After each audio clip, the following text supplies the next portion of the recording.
please. Bakit sorry? Hindi ko naman kayo inaway. Kaya ako kayo inaway. Lagi akong galit pero hindi naman ako nangaaway. Sorry, Sir Mark. Ano to? Sa kakulitan namin. Ay, sadya naman kayo malikot. Sorry, Sir Mark Makinis. Ito ang tama!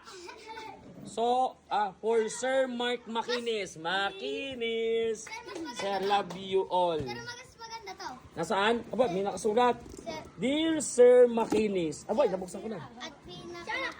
At pinakapogi sa lahat. Marami pong salamat sa pagtitiis sa kakulitan namin at pagmamahal sa amin ng tunay. Sino nagsulat ito? Si Derek. Sana po magustuhan nyo bigay namin sa iyo po. By Derek Sir Makinis. I love you. Mahal na mahal ka namin. Yala naman grade 5 carnation. Ano to? Pera? Oy, wala namang laman. Bakit ang dilim? Ah, dami! Sino ang bumili nito? Eh, dinaubos ang ating kita. Oh, dito, isod. Oo. Sino nagbigay nito? Oo. Pati ito. Sino mga bigay nito? Isa-isa kayo?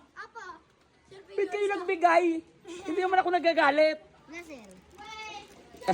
Nagagalit ako. Ayan. Thank you.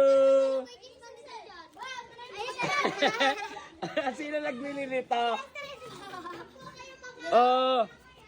Aba, ay magagalit pa rin pag galit. Ang dami. Oh, ito din. Ang mahal nito ha. Sino mga bumili na rin ito? 10 ito. Pirahin nyo na lang. Joke lang. Yan. Aba, ayoko. Hindi ako nagpapabenta nito ha. Inuuwi ko sa bahay. Thank you. Uy, walang sorry. Hindi man ako nagalit kahapon. Lagi akong galit, pero ako'y bati lagi ninyo. Ha? Thank you. I love you all. Oh, go back to your seat. Si Kate? Eh?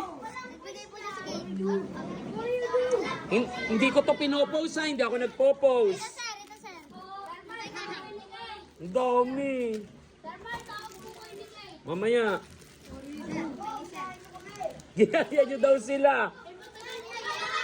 Matagal nyo na yung balak. O, tama, matagal na palang balak. Hindi mo na ako nagagalit talaga ako. Pero hindi naman ako nagagalit ng todo, ha? Love you. Kaway mo na.